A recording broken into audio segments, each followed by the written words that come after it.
정도가 된다. 화두의 종류가 몇 가지? 네, 1700가지 정도가 됩니다. 그 중에서도 이제 뭐 다 이제 선사들이 가지고 있는 화두들이 조금씩 다르지만은 이 여하시 조사 이설의 입고라고 하는 이 화두도 이제 상당히 많은 스님들이 수행해 왔던 화두입니다. 또 이제 이 질문 중에 하나가 뭐냐면 무엇이 부처입니까? 여하시부인고 무엇이 부처냐, 그죠? 어떤 것이 부처냐, 이런 화두들도 있고, 그죠?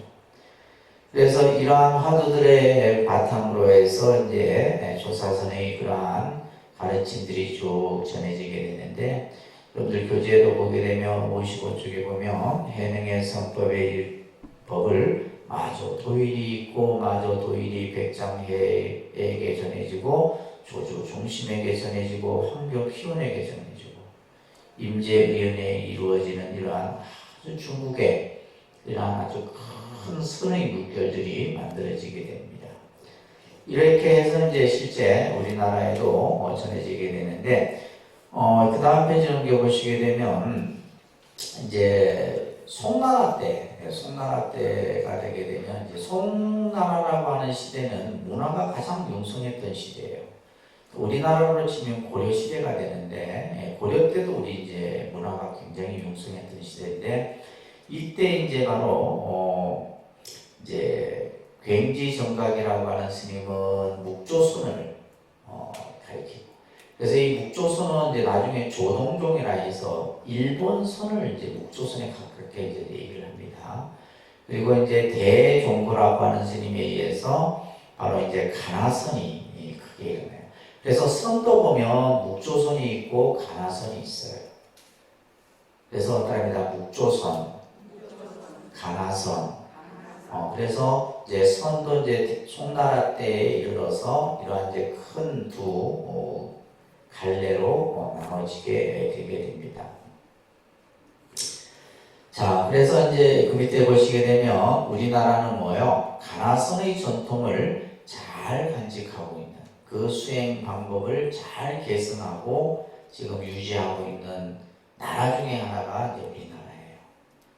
그래서 이제 우리 한국의 선법은 무슨 선? 가나선이다. 한국의 선법은 뭐라고요? 가나선입니다. 가나선입니다. 그래서 이번에도 이제 종종 예약해서 보암사에 가셔서 이제 명상에 대해서 설명을 해달라니까 나는 명상을 해본 적도 없고 들어본 적도 없다.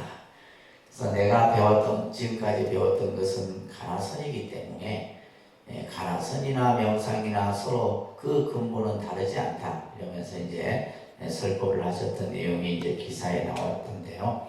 바로 우리나라의 선법은 가나선이다. 바로 이제 그 밑에 조사선의 특징을 보시게 되면 역대 조사들이 닦았던 수행이 바로 가나선이다. 이렇게 정리를 하시면 됩니다. 바랍니다. 조사란 서가모니 부처님 이래 면면이 전해져 오는 불심을 체득하여 사람들을 깨달음으로 이끄는 수행력과 안목을 갖춘 선지식을 이루는 말이다. 우리가 이제 아까 예불에도 보면 역대 조사 이런 말이 예불문에도 나왔었죠, 그죠? 그래서 조사라는 말은 여기서도 말하는 것처럼 이제 우리들로 하여금 깨달음의 길에 이르게 하는 선지식들을 조사라고 하는 거예요. 그래서 이제 이러한 조사 스님들이 닦았던 수행 방법, 그죠? 또 그러한 이제 수행의 여러 가지의 내용들이 이제 바로 이 선에서 나오게 돼요. 그러니까 그분들이 닦았던 수행법이 바로 뭐다? 가나선이다라는 얘기예요.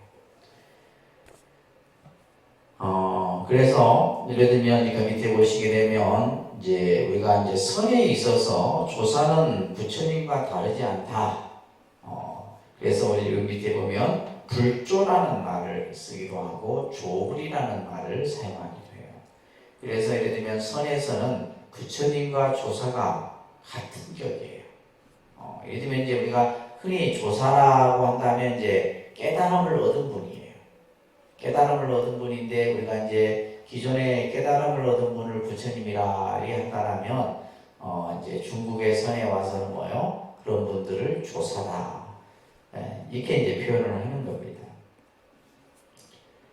자, 조사서는 그 다음 페이지 57쪽에 보시게 되면 조사서는 우주 만물이 모두 본래 부처이며 이미 다 그대로의 완성되어 있다라고 하는 아까 얘기했죠? 그럽니다. 본래 성불. 본래 성불이라고 하는 것을 가장 근본 개념으로 이제 불교에서 아마 여러분들이 이제 불교에 입문하셔서 가장 이제 불교라는 종교가 좀 다른 종교와 다른 점은 뭐냐면 우리가 이제 종교라 했을 때는 어떤 절대자를 의존하고 절대자의 가르침을 따르고 그죠? 그렇게 함으로 인해서 내가 뭐 영생을 얻고 뭐 극락을 가고 예를 들면 괴로움에서 벗어나고 이런 이제 개념들을 설하는데 특히 이제 이 불교에서의 이제 선회에서는 앞에서도 얘기했듯이 부처님과 조사를 동일시하면서 그러면서 또 강조되는 것이 뭐냐면 우리가 본래 뭐다? 부처다. 우리가 본래 부처이다. 그래서 본래 성불이라는 개념을 설하는데 이것은 사실은 밑도 뭐 끝도 없이 그냥 갑자기 나온 것이 아니에요. 열반경이라든지 화엄경이라든지 이런 경전에 보게 되면 부처님께서는 이미 뭐요? 중생이 본래 부처라는 사실을 알고 계셨던 거예요. 근데 우리는 뭐냐면 그냥 나는 중생이다. 그러니까 본래 부처라는 그것을 이제 우리가 이제 불교에서는 불성이라고 합니다. 그러니까 불성. 그죠? 부처가 될 수 있는 그러한 마음자리를 말하는 거예요. 또 이것을 이제 교리적으로는 이렇게 열애장이라고도 표현합니다. 그런데 열애장. 열애장이라는 말은 뭐냐면 열애의 씨앗을 말하는 거예요. 부처님의 씨앗. 그러니까 그 근본 종자를 우리는 본래 가지고 있다. 보통은 이제 우리가 이제 사람의 그런 어떤 심성을 표현할 때, 사람은 본래 선하다, 사람은 본래 악하다, 그죠? 성선설, 성악설, 이런 개념들이 이제 중국에서는 전해져 내려오는데, 불교는 뭐냐면 사람의 마음을 가지고 선하다, 악하다 이렇게 보지 않아요. 그러면 불교는 우리의 마음을 어떻게 보고 있냐면, 마음이라고 하는 우리의 근본 마음, 이 마음을 자성, 청정이다라고 하는 말로서 표현합니다. 따릅니다. 자성, 청정. 여기다 이제 심자를 붙이면 자성, 청정, 심이에요. 따릅니다. 자성, 청정, 심. 이 말을 여러분들이 잘 이해를 하셔야 돼요. 우리 마음은 본래 뭐하다라는 거예요? 청정하다. 깨끗한 마음이에요. 근데 이 깨끗한 마음에 뭐냐면 번뇌의 때가 끼어버린 거죠. 번뇌의 때가 끼어서 그러니까 이제 이 번뇌의 마음이 우리 마음을 덮어버리니까 우리는 뭐예요? 우리가 생각하는 우리 마음은 뭐예요? 미혹된 상태. 다시 말해서 번뇌라고 했을 때 이제 기본적으로 여러분들은 삼독심을 이해하시면 됩니다. 무슨 심요? 탐진치 삼독이라고 하는 이것이 가장 근본 번뇌예요. 그러니까 우리 마음을 가장 힘들게 하고 이것으로 인해서 사람들을 가장 힘들게 만드는 것 중에 세 가지가 바로 탐욕, 그 다음에 분노, 어리석음 이 세 가지예요.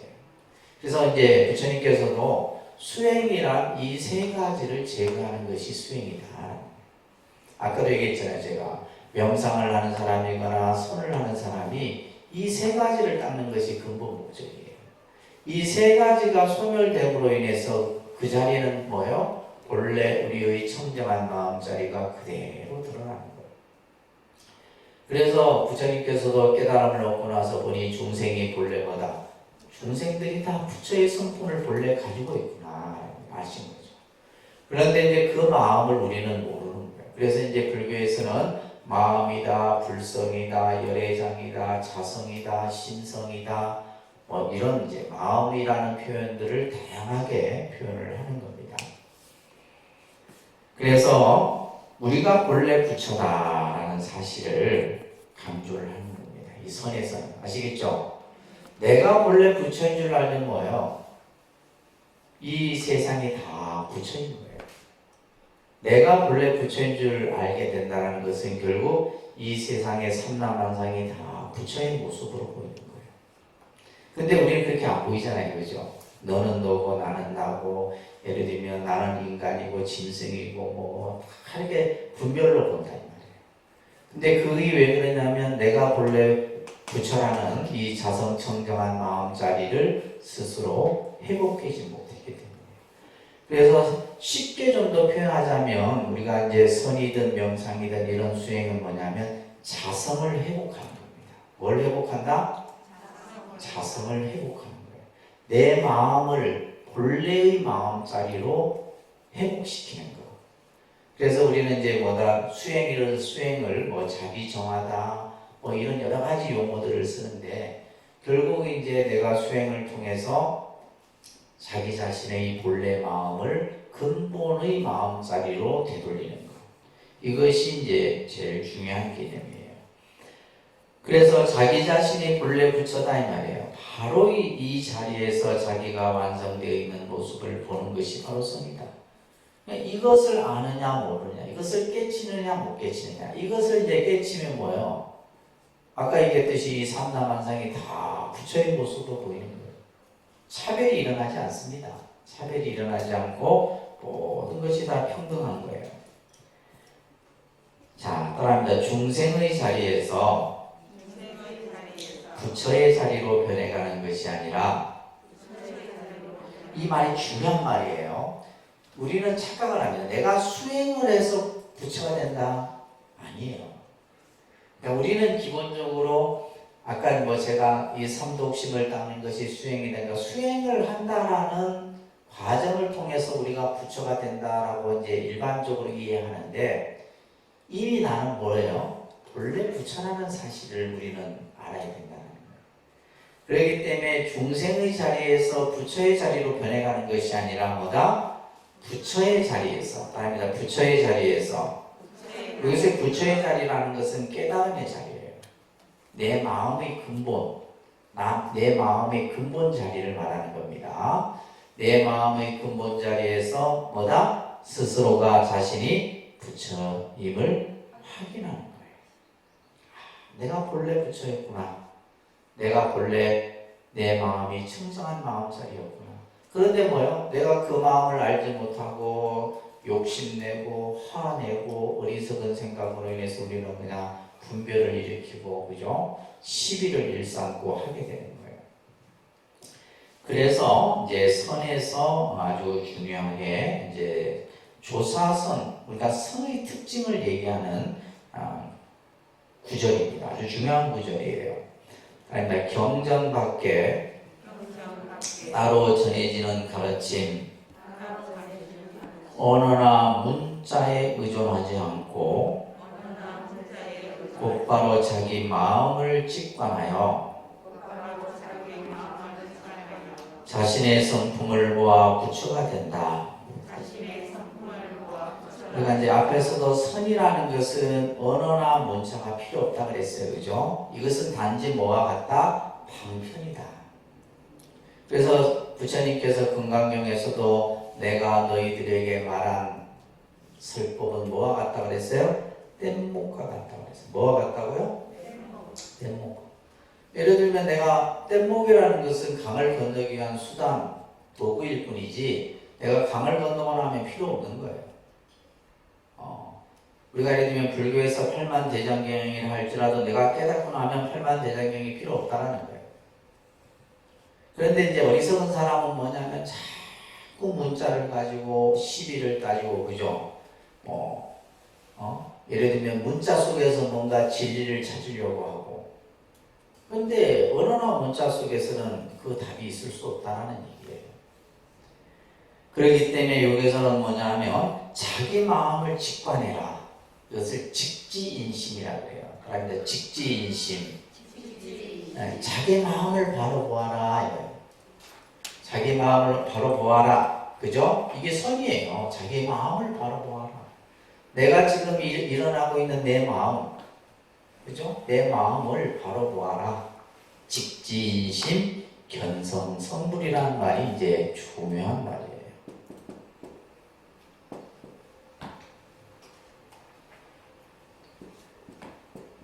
직지인심. 여기서 인심이라고 하는 것은 뭐냐면 내 마음을 말하는 거예요. 내 마음. 본래심, 자성, 심성, 본성 이런 말들이 전부 여기에 해당되는 거예요.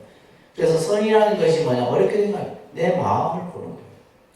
내 마음을 들여다보는 건데 그 내가 가지고 있는 그 본래의 마음은 아까도 뭐다? 부처의 자리인데 우리는 부처의 자리인 줄 알지 못하는 거예요. 그 자리를 그 마음을 바로 보면 어떻게 된다? 그 자리가 바로 견성성불이다. 성불. 그래서 여기서 이제 이 성이라고 하는 말이 중요한 말입니다. 한자로 이 성. 이 성은 뭐냐면 근본 핵심을 말하는 거예요. 마음의 근본 자리, 마음의 핵심 자리를 보면 바로 우리가 이제. 그래서 이제 불교의 목적은 성불입니다. 불교의 목적은 뭐라고요? 성불이에요. 기도를 하거나 연구를 하거나 주력을 하거나 우리가 부처님 법을 배우는 근본 목적은 전부 뭐예요? 내가 부처라는 사실을 깨닫기 위한 거예요. 아시겠죠? 불교의 목적은 뭐다? 성불이에요. 불교의 목적은 뭐라고요? 성불입니다. 그러면 성불이라는 것이 내가 부처가 되는 게 아니에요. 우리는 성불하니까 부처 된다 생각. 이미 본래 부처다는 말이에요. 그 부처라는 사실을 내가 뭐 하는 거예요? 바로 아는 거예요. 그죠? 스스로 내가 본래 부처인 줄 바로 아는 것. 그것을 알았을 때는 이미 뭐예요? 모든 사람이 부처인 줄 아는 거예요. 모든 사람이 다 삼라만상이 부처의 자리로서 보여지는 겁니다. 그리고 또 조사선의 특징에 있어서 중요한 것은 언화변호입니다. 언화변호. 언화변호라는 말은 뭐냐면 말이 끝나기 전에 이미 깨닫는 거예요. 그러니까 선이라는 것은 구질구질하게 설명하고 그런 게 없어요. 말이 따로 없다 이 말이에요. 예를 들면 선사가 법상에 올라와서 주장자를 가지고 그죠? 딱 세 번 치면 이게 법이에요. 이게 설법이 다 끝나는 거예요. 근데 이것을 아느냐 모르느냐의 이제 문제인 거죠. 그죠? 근데 대부분 사람들은 다 몰라요. 또 어떤 스님은, 어떤 선사는 실제로 법상에 올라갔다 잠시 하다가 그냥 내려와요. 이게 설법이에요. 우리가 설법이라는 것이 뭐 말로서 이해시키고 여러분들을 뭐 그냥 알아듣기 쉽게 하는 게 설법이 아니에요. 어떻게 하면 법을 바로 전해줄 수 있느냐. 근데 그 방법은 바로 뭐다? 언화. 말이 끝나기 전에, 언화라는 말은 말이 마치기 전에 바로 깨닫는 거예요. 이 변호. 이것을 우리는 이제 도노라고도 얘기를 하는 겁니다. 자, 이조 해가가 달마선사로부터 이제 가르침을 배웠던 유명한 내용인데, 이 해가라는 스님은요, 실질적으로 아주 이 청년이었는데, 젊은 20대 청년이었는데, 뭔가 어떤 깨달음에 목말라 했던 청년이었어요. 뭔가 자기의 어떤 인생의 목적, 삶의 가치, 이런 거예요. 그래서 이제 그러던 중에 이제 달마라고 하는 아주 서양 뭐 외국인의 어떤 모습으로, 그죠? 수행자가 소림사라고 하는 곳에서 수행을 하고 있다는 얘기를 듣고 이 해가가 깨달음, 가르침을 구하기 위해서 달마를 찾아가요. 달마를 찾아가는데 그날 저녁 눈이 엄청 내리는 날이었어요. 그래서 스님 불러도 답을 하지 않아요. 그래서 해가는 무릎을 꿇고 계속 몇 시간, 정말 하루를 지납니다. 그 눈밭에 서 있는 거예요. 그래서 이제 법을 가르침을 청하는 거예요. 이제 너무나 그 법을 구하고자 하는 마음이 지급해서 달마가 이제 말을 건네죠. 무슨 일로 왔느냐? 무슨 일로 왔느냐? 그러니까 스님, 제 마음이 불안합니다. 이렇게 표현해요. 불안합니다.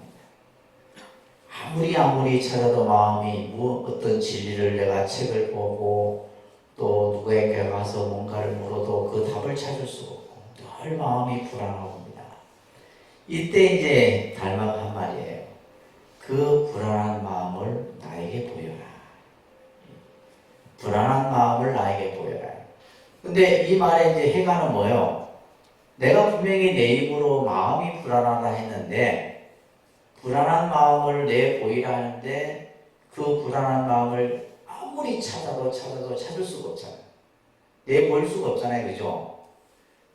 그러니까 아무리 찾아도 그 마음을 찾을 수가 없습니다. 이렇게 하니까 달마가 내가 이미 너의 마음을 편안하게 해 주었다.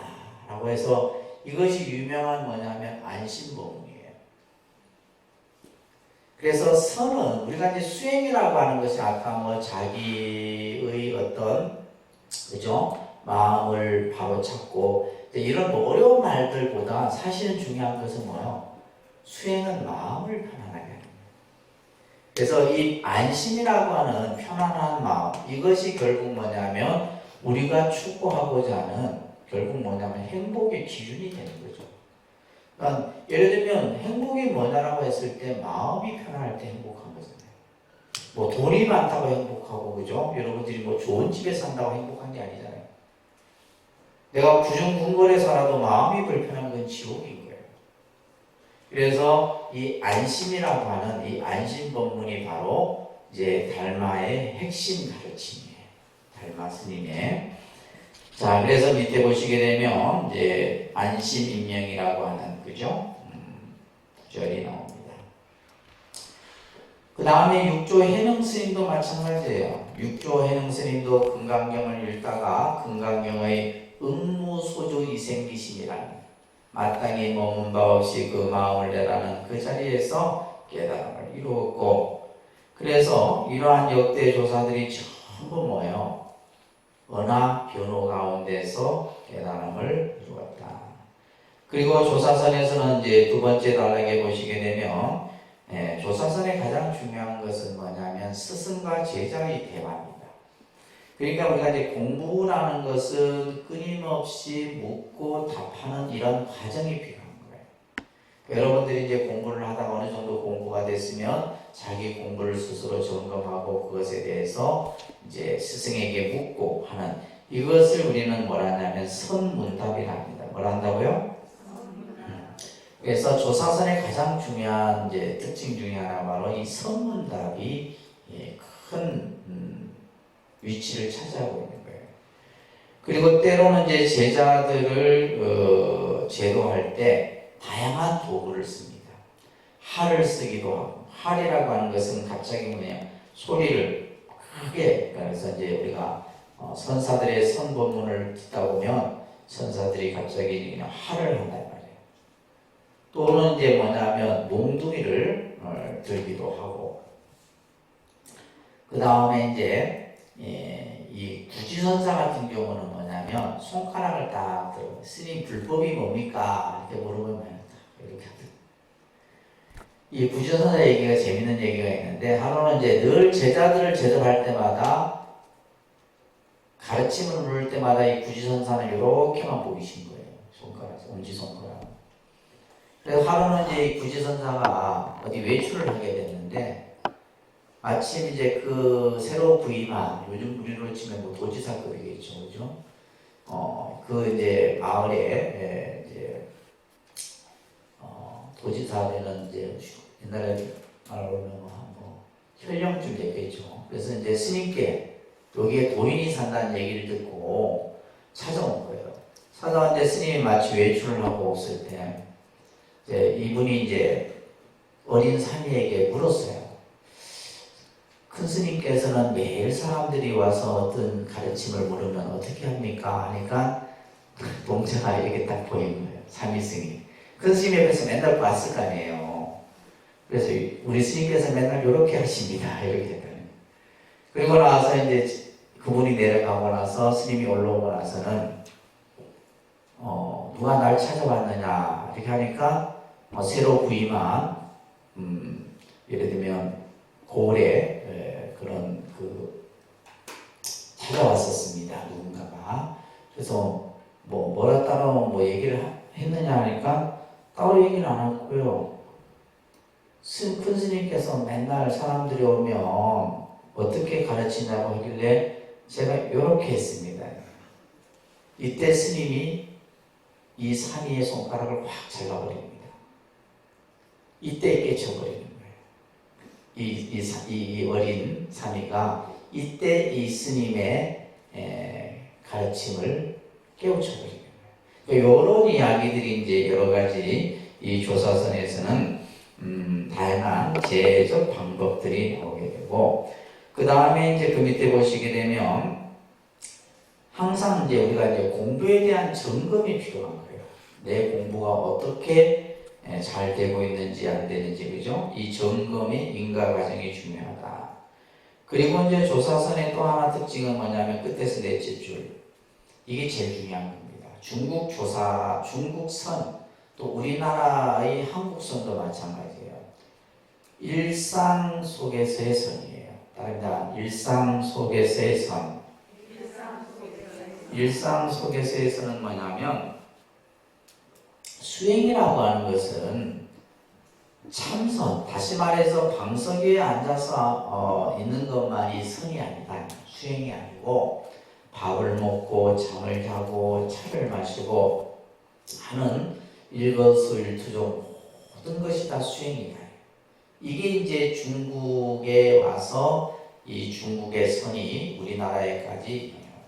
그래서 이제 실제 우리가 이제 선방에서는 스님들이 좌선하는 좌선 시간도 중요한 부분이지만은 울력하는 시간, 그죠? 울력을 하거나 차담을 함께 하거나 차를 마시거나 또 잠을 자는 것, 이런 것들이 이제 전부. 그리고 여러분들이 생각할 때 잠자는 게 무슨 수행이냐 하는데 잠자는 것도 수행이에요.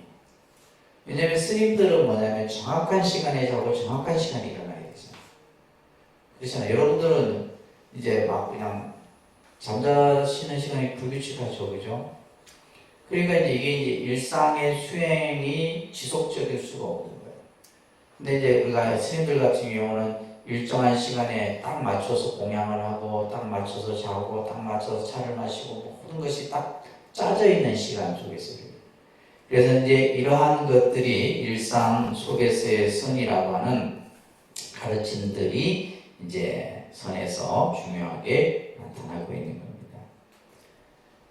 그래서 모든 것입니다. 이것을 우리가 흔히 다른 말로는 뭐냐면 생활선이라고도 표현해요. 무슨 선?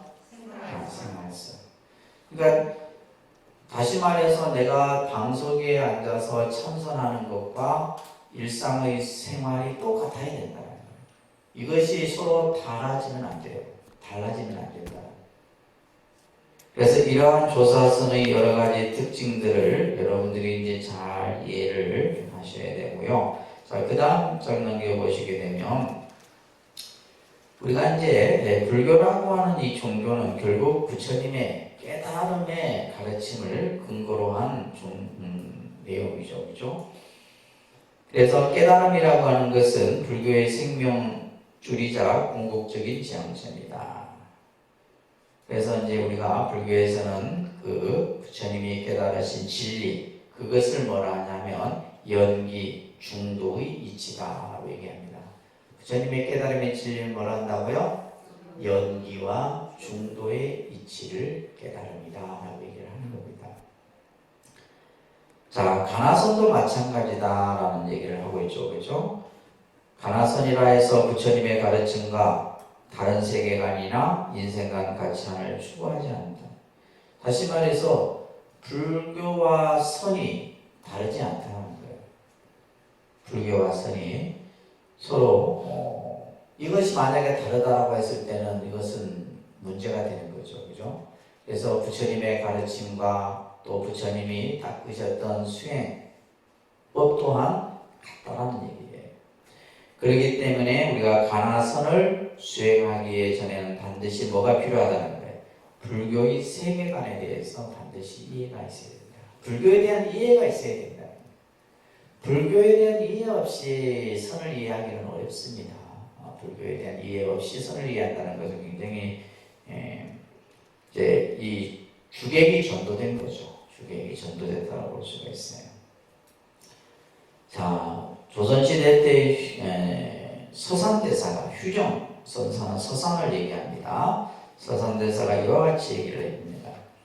그러니까 부처님께서 세 곳에서 마음을 전하신 것은 선지가 되었고, 선지란 말은 선의 뜻, 선의 핵심, 이게 됐다. 선의 근본 뜻이 되었다. 그 다음에 한평생 말씀하신 것은 교문이 되었다. 그렇죠? 중생을 깨달음에 이르게 하는 문이 된 거죠. 부처님이 49년간 우리에게 선하신 가르침은 교문이 되었고, 자, 그렇기 때문에 이 말을 하고자 하는 겁니다. 그러니까 선은 부처님의 마음이고, 교는 부처님의 말씀이다. 그래서 이제 우리가 선과 교라는 말을 우리가 불교에서는 하는 거예요. 그래서 이제 우리가 이 선교는 둘이 아니에요. 하나. 그래서 선교일치, 선교이력. 그런데 이제 우리가 역사 불교가 전개되는 과정을 보게 되면 우리나라도 마찬가지고 중국도 마찬가지입니다. 선과 교가 색깔이 너무 달라. 색깔이 너무 달라요. 그래서 지금도 이제 우리 한국 불교도 선을 하는 스님들, 교를 하는 스님들 이렇게 이제 크게 나눠져 있어요. 예를 들면 우리가 이제 학문적으로 하는 스님들은 이제 교를 수행하는 분들이고, 선을 하는 스님들은 이제 선방에서 참선해서 그죠 수행하는 일들인데, 그래서 이제 이 실질적으로는 선교가 하나다. 부처님의 말씀과 부처님의 마음이 서로 다르지 않잖아요. 하나인 거예요. 근데 이제 이 중국도 그렇고 우리나라도 그렇고 보면 이 선은 주로 어디에 위치합니까? 선을 수행하는 이들은 주로 산을 중심으로 해서 사찰이 수행 그런 공간들이 만들어져요. 교라고 하는 것은 어디에 가깝겠어요? 그죠? 마을에 가깝게 위치하는 거예요. 그래서 이제 이 교는 보러 보면 주로 이제 도시 인근에 그래서 이제 크게 보게 되면 선은 주로 지방을 중심으로 한 그죠? 지방의 사찰 이런 이제 산을 중심으로 하고 있는 그런 사찰에 이제 선이 보통 선찰이라고 합니다. 그러니까 선종 사찰이라고 되어 있으니까 선찰이라는 말을 써요. 그 다음에 이제 교를 하는 사찰들은 주로 이제 중앙에 위치를 하게 돼요.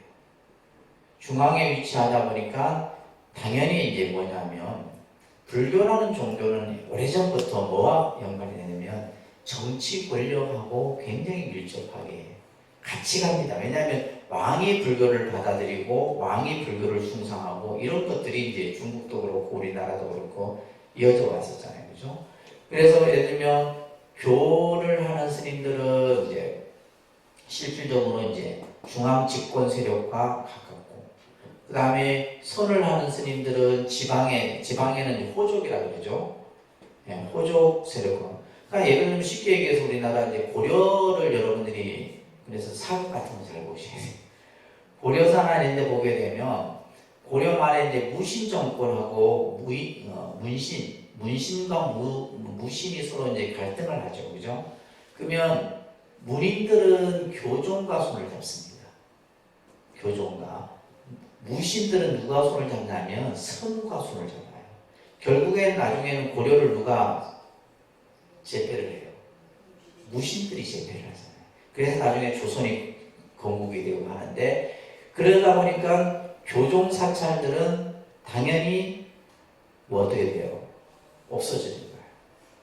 그 반면에 뭐예요? 선종의 사찰들은 당연히 일어나게 되고 이런 이제 역사적인 어떤 문화나 이런 것들을 여러분들이 다 이해해요.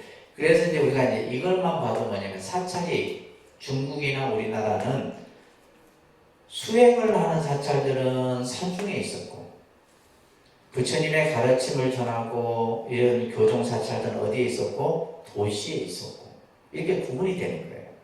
근데 우리는 이제 그것도 모르고 맨날 뭐예요? 저런 산에 있어야 된다. 이거는 이제 이 개념들을 이해를 못하기 때문에 그래서 이런 어떤 선과 교가 늘 갈등 구조 속에서 있다 보니까 특히 이제 고려 때 보조진을이라고 하는 스님은 선교가 하나다라는 것을 강조했고 또 이제 서산 스님도 마찬가지로 선교가 서로 다르지 않다는 것을 계속해서 강조를 하셨던 거예요. 그래서 이제 예를 들면 이제 우리가 강원에 있을 때도 보면 강원에 이제 통도사 같은데 큰 방에 공양을 할 때도 선하는 스님들 자리하고 이제 그것을 우리는 이제 이판사판이라 그래요. 이판사판. 그러니까 이판은 뭐냐 하면 이제 이 참선하는 스님들을 이판, 사판은 이제 행정이나 교를 하는 스님들 사판. 그래갖고 공양도 따로 풉니다. 공양도 따로 펴요. 그래서 하루는 어떤 일이 있었냐면, 그러니까 이제 지금은 이제 좀 달라졌는데, 예전에는 이제 막 출가하면 바로 그냥 스님들이 선방에 나갔어요. 뭐 강원이나 이런 데 가지 않고 바로 선방에 가갖고, 그때는 뭐냐면, 어떤 게 되면 딱 출가하는가 동시에 뭐요?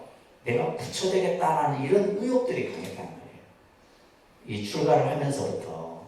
그러니까 바로 뭐요? 내가 선 공부를 해서 내가 깨달음을 얻고자 하는 이런 구도심이 굉장히 강했어요. 그래서 출가를 하면 바로 선방에 갔는데 그러다 보니까 이제 선방에 앉아있는 선생님들이 내보다 2년, 3년 어리잖아요.